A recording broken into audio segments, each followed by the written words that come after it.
Jumpa lagi di channel kita semua, jangan lupa like, komen, share, dan subscribe. Selamat membaca dan mendengarkan.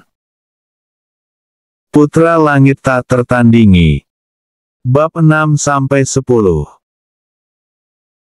Bab 6. Namun keluarga Ruo jelas mengetahui latar belakang Tian Fan dengan sangat baik. Kepala keluarga Ruo secara kebetulan mengenal Su Tiandao, karena mereka berasal dari desa yang sama. Sebelum memulai bisnis di kota Xia, Ruo Dingdan muda tinggal di desa Senchang. Kakek dan ayahnya hanyalah petani biasa. Begitu pula dengan Su Tiandao, sejak kecil ayahnya sudah meninggal.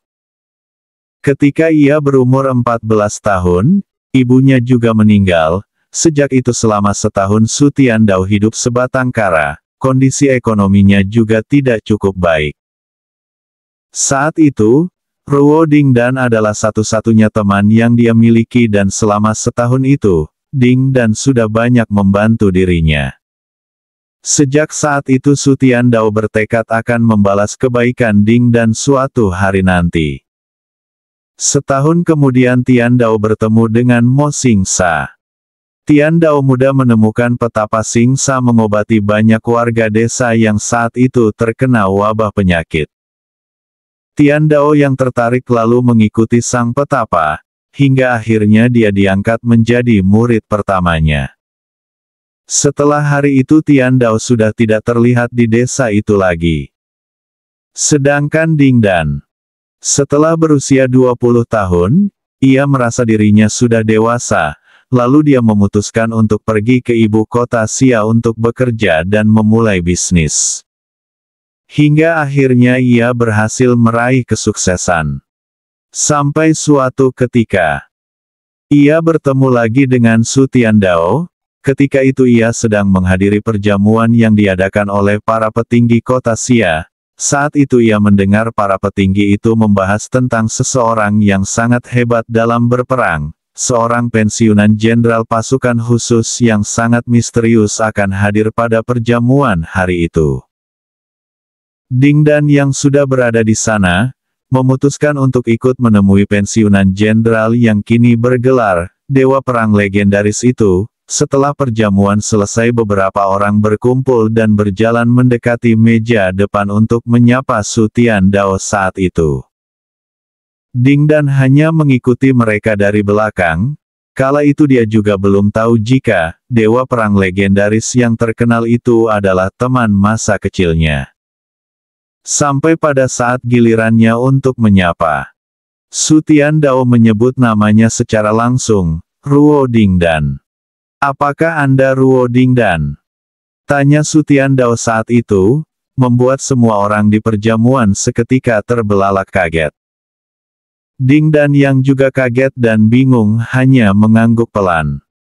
Su Tiandao lalu berjalan mendekat dan langsung memeluknya sambil berkata, "Aku adalah Tiandao, apa kau tidak mengenaliku lagi?" tanyanya sambil menyebut nama kecilnya saat itu. Dingdan yang masih bingung lalu bertanya dengan terbata, Tiandao, apakah kau Tiandao dari desa Senchang?" tanya Dingdan ragu saat itu. Su Tiandao saat itu berkata, "Benar, aku adalah Tiandao, kawan baikmu semasa kecil dulu, bagaimana keadaanmu sekarang?" tanya Tiandao penuh antusias. Aku baik-baik saja." Percakapan mereka saat itu berlangsung beberapa waktu, hingga berhasil membuat rekan-rekan Dingdan sesama petinggi kota Xia, merasa iri dengan keakraban mereka. Hingga akhirnya Dingdan mengajak Tiandao untuk datang berkunjung ke kediaman keluarga Ruo. Saat itulah Su Tiandao bertemu dengan Ruo Qijian. Dingdanlah yang menceritakan keadaan cucunya yang sakit. Itulah kejadian 3 tahun lalu, awal mula perjodohan Tian Fan dengan Ruo Qijian. Saat itu, Tiandao mengatakan bahwa cucunya adalah pria yang sangat tampan, tinggi, berhati lembut, baik dan penuh sopan santun. Ketika itu Ding Dan mengira Tian Dao hanya bercanda dengannya, namun setelah bertemu langsung dengan Tian Fan hari ini, dia merasa Tian Fan yang ada di depannya ini, jauh lebih baik dari apa yang dideskripsikan oleh Tian Dao saat itu. Jadi bagaimana dia tidak merasa senang dan bersyukur dengan perjodohan ini? Namun ada sedikit masalah yang mengusik hatinya. Bagaimana jika Tian Fan tidak menyukai cucu perempuannya? Bukankah perjodohan itu tidak akan terlaksana? Bab 7. Semua anggota keluarga Ruo masih menatap Tian Fan tanpa berkedip. Tian Fan yang ditatap semua orang, hanya bisa tersenyum canggung dan menjawab, "Ye." "Ya, aku adalah kultivator." Jawab Tian Fan dengan tidak berdaya, seakan sudah tahu maksud dari pertanyaan itu. "Baguslah, kalau begitu." Belum sempat Ding Dao menyelesaikan kalimatnya, Tian Fan terlebih dahulu memotongnya dengan berkata, "Kakek Ruo, aku sebenarnya juga sangat menyukai Nona Qijian, tapi aku baru saja tiba di kota ini, aku juga belum punya tempat tinggal. Selain itu Nona Qijian juga baru saja sadar dari pingsannya. Jadi mungkin kita lebih baik jangan membahas itu sekarang." Mendengar itu, semua anggota keluarga Ruo merasa sedikit kecewa. Hanya Ruo Qijian yang wajahnya memerah, ia hanya mengingat dua kata dari perkataan Tian Fan yaitu kata, sangat menyukai, saat ini hatinya berbunga-bunga. Jantungnya berdegup kencang. Sejak ia tahu kalau dirinya dijodohkan, ia selalu penasaran dengan, siapa pria yang akan jadi calon suaminya. Bagaimana rupanya, bagaimana sifatnya, siapa namanya, apakah pria itu akan menyukai dirinya, lalu apakah dia akan menyukai pria itu. Semua kalimat itu selalu terbayang di benaknya. Sampai saat tadi ia tersadar dari pingsannya dan membuka mata, ia mendapati sesosok pria asing yang duduk di sebelah tempatnya berbaring. Ia menatap pria itu, mengamatinya dengan seksama. Ia bisa melihat ketulusan di mata pria itu. Selama ini pandangan para pria yang menatapnya hanya ada dua jenis, pertama karena kasihan dan yang lainnya hanya karena bernafsu pada kecantikan wajah dan tubuhnya. Tetapi saat ia melihat tatapan Tian Fan tadi, ia merasa dalam tatapan itu tersirat kelembutan dan kasih sayang. Sejak saat itu ia telah memantapkan hatinya jika memang Tian Fan adalah pria yang dijodohkan untuknya, ia akan menerimanya dengan senang hati. Tepat saat ia mendengar kata, sangat menyukai, yang diucapkan Tian Fan, dia sudah memutuskan untuk menyerahkan dirinya, jiwa raganya, hanya pada Tian Fan seorang. "Nona Qijian, bagaimana menurutmu? Bukankah perkataanku benar?" Seketika pertanyaan itu membuat Qijian tersentak dan segera tersadar dari lamunannya. Aku ikut kata kakak Tian saja." Jawabnya sembari menundukkan kepalanya karena malu. "Kakek Ruo, kakek dengar, kan? Bisa jadi juga Nona Qijian tidak menyukaiku, jadi bagaimana bisa kita memutuskan pernikahan secara sepihak?" Lanjut Tian Fan. Ia mengucapkan itu dengan mempertimbangkan perasaan Qijian. Bagaimanapun juga, ia tidak ingin memanfaatkan keadaan Qijian untuk memaksakan kehendak padanya. Meskipun jika ia menikahi Qijian, itu akan memberi pengaruh positif pada perkembangan kultivasinya. Tetapi dia bukanlah laki-laki brengsek yang hanya memikirkan diri sendiri. Lagi pula, ia masih punya 3 perjanjian pernikahan lain, selain dengan Qijian. Apakah Qijian akan dapat menerima semua itu? Saat Tian Fan masih tenggelam dalam pikirannya sendiri, Qijian tiba-tiba mengangkat kepalanya dan berkata, "Tidak, kakak Tian, aku suka kakak Tian, aku juga sangat suka." Mendengar ucapan Qijian, seluruh ruangan hening seketika. Saking heningnya, bahkan suara jarum jatuh pun dapat terdengar. Kemudian semua orang menatap ke arah Qi Jian. Menyadari tatapan semua orang, Qi Jian kembali menunduk malu dan meremas spray dengan kedua tangannya. Kamu serius? Ruo Dingdan adalah yang pertama sadar. Ia tersenyum dan mendekati cucunya, lalu berkata, "Kalau begitu begini saja. Hari ini, pertunangan Tuan Muda Tian dengan Qi Jian akan diresmikan." Mendengar itu semua anggota keluarga Ruo mengangguk setuju. Lin Qi segera mendekati putrinya dan menggenggam lembut kedua bahunya. Tian Fan terpana menyaksikan kejadian ini. Ia lalu berkata, "Nona Qi Jian, tapi kamu harus tahu kalau aku masih punya 3 perjanjian pernikahan lagi, apakah kamu bisa menerimanya?" Dia hanya ingin berkata jujur pada Qi Jian, agar nantinya tidak ada penyesalan di hati gadis itu. Bab 8. Aku tidak peduli kakak Tian akan menikahi berapa istri, asalkan aku bisa bersama kakak Tian dan asalkan kakak Tian menyayangiku dengan tulus, maka itu sudah cukup. Mendengar jawaban cucunya, Dingdan mengangguk. Lagi pula wanita mana yang tidak menyukai pahlawan, dan juga pahlawan mana yang tidak akan menyukai keindahan.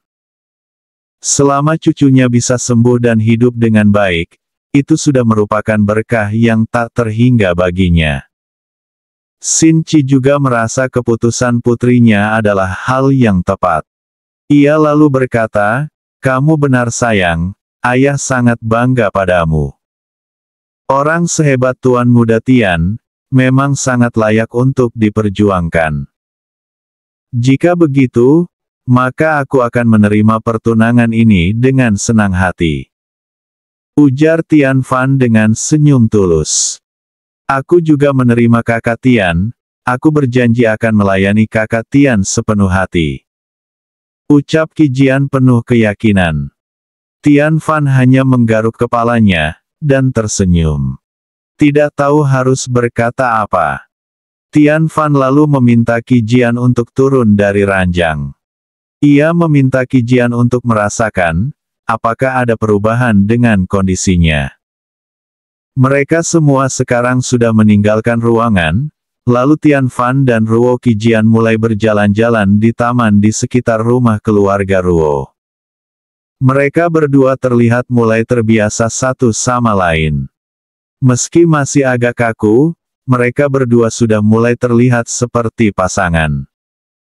Terkadang mereka terlihat tertawa, terkadang mereka seperti membicarakan hal yang serius. Di sebuah perusahaan di barat kota Xia. Seorang gadis berusia 20-an, tampak marah-marah pada seorang lelaki tua. Gadis itu berkata pada orang tua di depannya, "Kakek, kenapa kakek terus memaksa aku untuk bertemu dengan pria yang tidak kukenal? Aku tidak mau menikah sekarang, aku masih ingin terus berkarir. Lagi pula dengan kesuksesanku sekarang, apakah menurut kakek aku masih memerlukan seorang pria?" Tandas gadis cantik itu sambil berkacak pinggang. "Gadis kecil, kamu tidak tahu jika aku sedang mencarikanmu seorang pria yang sangat hebat dan menjanjikan. Sehebat apapun kamu, meskipun kamu cucu kakek satu-satunya, kamu tetaplah hanya seorang wanita. Ada kalanya kamu akan menemui hal-hal sulit yang akan memerlukan keberadaan seorang pria." Ujar lelaki tua itu. Dia adalah Luo Shen, kepala keluarga Luo, sedangkan gadis yang berbicara dengannya adalah Luo Sisu, cucu perempuan satu-satunya. Sisu adalah wanita dengan karir gemilang, dia adalah CEO Luo Group International Inc. Sebuah perusahaan yang bergerak di bidang kosmetik dan kecantikan. Salah satu perusahaan kelas atas di kota Xia. Luo Group International Inc. menempati peringkat ketiga di antara perusahaan terbesar di kota Xia. Hanya ada perusahaan farmasi keluarga Ruo, di utara, dan perusahaan keluarga Bai di selatan yang merupakan pesaing kuatnya untuk menempati posisi pertama dalam kerajaan bisnis kota Xia. Lagi pula meski keluarga Bai dan keluarga Ruo adalah keluarga nomor 1 dan 2 di kota Xia, tapi dua keluarga itu memiliki bisnis yang berbeda dari keluarga Luo. Tidak berlebihan jika mengatakan bahwa keluarga Luo adalah pemilik bisnis kosmetik nomor 1 di kota Xia. Selain itu, kecantikan Luo Sisu juga terkenal di seluruh kota Xia. Bukan hanya itu, gadis lulusan luar negeri itu juga merupakan satu dari 4 nona muda tercantik di kota Xia. Orang-orang di kota Xia selalu mengatakan, jika di utara ada Ruo Qijian, di selatan ada Bai Luqian, maka timur dan barat adalah milik Hua Meiling dan Luo Sisu. 4 gadis itu, bukan hanya memiliki kecantikan yang menawan, tapi juga punya latar belakang yang luar biasa. Tidak ada satupun dari 4 gadis itu yang berani didekati dengan sembarangan. Bab 9. Jika seorang pria biasa bertemu mereka, setidaknya mereka harus menundukkan kepalanya. Dan jika pria kaya yang bertemu mereka, setidaknya mereka harus siap dipermalukan jika mereka berani sembarangan mendekati para gadis itu.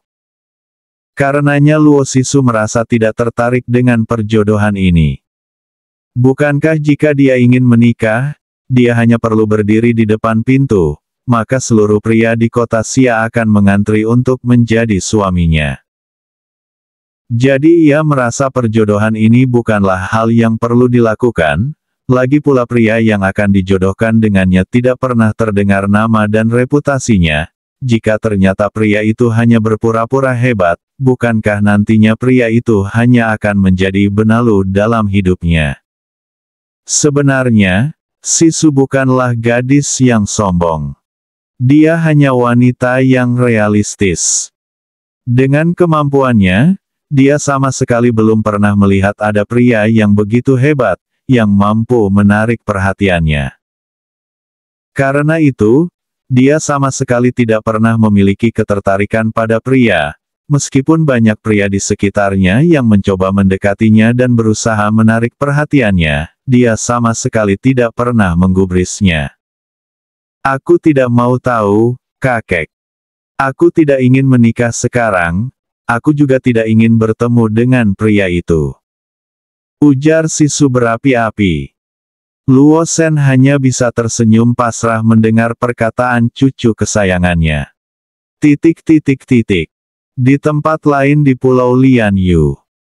4 orang tua itu sedang makan siang bersama, namun tidak satupun dari mereka berempat yang tampak memiliki selera untuk makan.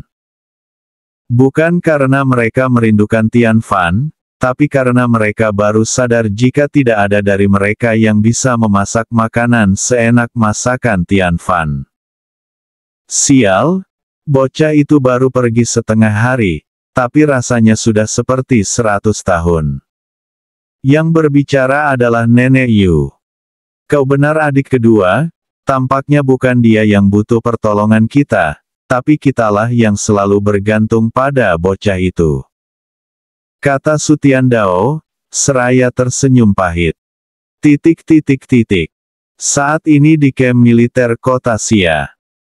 Jenderal Ni, kamu pergilah ke kediaman keluarga Ruo.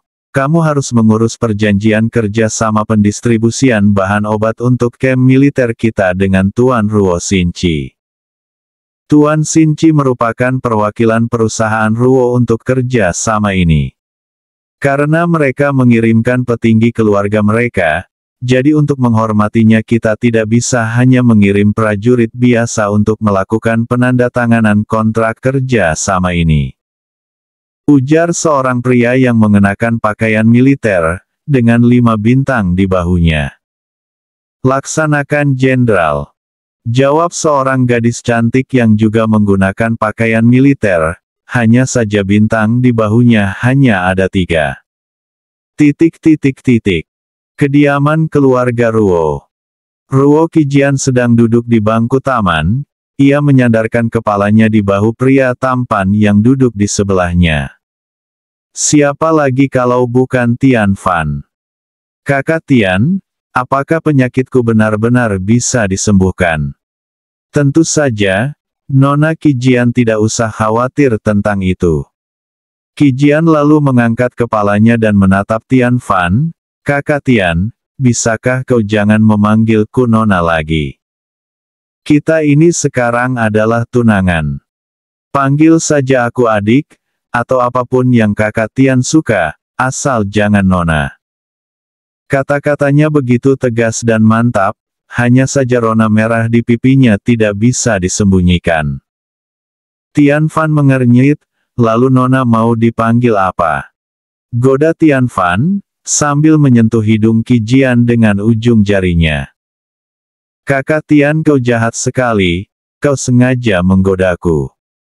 Kata Qijian dengan malu-malu, tapi di dalam hatinya ia merasa sangat bahagia karena diperlakukan seperti itu oleh Tian Fan. Aku tidak sedang menggodamu, aku akan memanggilmu adik Qijian, tapi sebelum itu bisakah kau memberiku satu ciuman di sini? Kata Tian Fan kembali menggoda Qijian sambil menunjuk pipinya. Bab 10. Tidak, aku tidak mau, kakak Tian, kau benar-benar jahat. Aku membencimu. Kata Qijian manja, sambil memukul pelan dada Tian Fan dengan satu tangan. Oh ya, sayang sekali jika kamu membenciku, padahal aku justru sangat menyukaimu. Goda Tian Fan lagi. Mendengar itu hati Qijian langsung berbunga-bunga, tanpa sadar ia mendekap lengan Tian Fan dengan lebih erat. Tian Fan bisa merasakan ada sesuatu yang kenyal dan lembut, bergesekan dengan lengan kirinya itu. Adik Qijian, apakah kamu sudah tidak sabar ingin diobati sekarang? Tanya Tian Fan berpura-pura serius sambil dengan sengaja mengarahkan pandangannya ke bagian bawah tubuh Qijian, lalu menggerak-gerakkan kedua alisnya ke atas dan ke bawah beberapa kali. Tidak mau, kakak Tian sangat jahat padaku. Teriak gadis itu sambil bersiap untuk pergi, karena merasa sangat malu. Tian Fan menahan tangan Qijian yang hendak pergi, lalu menariknya hingga gadis itu jatuh terduduk di pangkuannya. Lalu ia berbisik lembut di telinga Qijian, "Ruo Qijian, aku mencintaimu." Jantung Qijian berdegup kencang, tanpa ia sadari kedua tangannya sudah berada di belakang leher Tian Fan. Ia melihat Tian Fan mendekatkan wajahnya dan hendak menciumnya. Jantungnya berdetak makin cepat. Qijian menutup matanya, hingga akhirnya ia merasakan sesuatu menyentuh bibirnya. Tian Fan mengecup bibir merah itu beberapa detik. Qijian hanya terdiam dan matanya terpejam. Ia tidak melakukan perlawanan sedikitpun, seolah ia sudah siap menerima apapun yang akan dilakukan Tian Fan. Setelah beberapa detik Tian Fan memundurkan kepalanya, Qijian baru membuka mata. Kakak Tian, aku juga sangat mencintaimu. Bisik Qijian lirih. Mereka sama sekali tidak merasa canggung dengan posisi ini, karena mereka yakin tidak akan ada orang yang akan melihat mereka, dan meskipun terlihat mereka juga tidak peduli. Kakak Tian, mataharinya sudah agak panas, ayo kita masuk, sebentar lagi waktunya makan siang. Ajak Qijian karena saat itu sinar matahari memang sudah mulai terik. Setelah mengatakan itu, ia pun bangkit dari pangkuan Tian Fan. Lalu mereka memasuki kediaman keluarga Ruo dengan bergandengan tangan mesra. Setelah selesai makan siang, Tian Fan berpamitan pada Ding Dan, Xin Qi dan yang lainnya. Ia harus segera pergi karena sebelum malam dia sudah harus menemukan tempat tinggal yang layak untuk ia tempati, jika tidak dia akan terpaksa harus bermalam di jalanan. Seluruh anggota keluarga Ruo berdiri di depan pintu. Mereka lalu melambai ke arah kepergian Tian Fan. Sebelum pergi, Tian Fan sempat memeluk Qijian lalu memberikan sebuah kalung giok berwarna hijau tua. Ini adalah giok raja, ini dapat melancarkan peredaran darah di tubuh, serta meningkatkan vitalitas tubuh. Ingat jangan sampai kamu lupa minum obat yang aku resepkan. Jika ada apa-apa kamu bisa meneleponku, ini adalah nomor ponselku. Qi Jian masih memasang senyum manis di wajahnya. Hingga sosok Tian Fan tidak terlihat lagi, barulah mereka semua kembali ke dalam rumah. Semua anggota keluarga Ruo merasa sangat bahagia dengan hubungan antara Tian Fan dan Qi Jian. Mereka bisa melihat, kini Qi Jian seperti orang yang berbeda, wajahnya tidak lagi pucat, dan dia tampak lebih sering tersenyum. Di jalan yang tidak terlalu jauh dari rumah keluarga Ruo, sebuah mobil Mercedes-Benz G-Class tengah melaju ke arah kediaman keluarga Ruo. Di dalamnya tentu saja adalah Jenderal cantik, Ni Dan Ran. Ia akan menandatangani kontrak pendistribusian bahan obat antara grup Ruo dengan kamp pasukan militer kota Xia. Di tengah perjalanan, mobilnya dihentikan oleh beberapa pria tak dikenal. Salah satu dari mereka memiliki tato yang hampir memenuhi seluruh tubuhnya. Tiba-tiba pria itu berteriak, "Cepat turun dari mobil, serahkan harta berharga yang kamu punya. Lalu serahkan mobil ini untuk kami, dan kamu pergilah dari sini." Dan Ran berusaha menenangkan dirinya, agar tidak sampai terjadi keributan.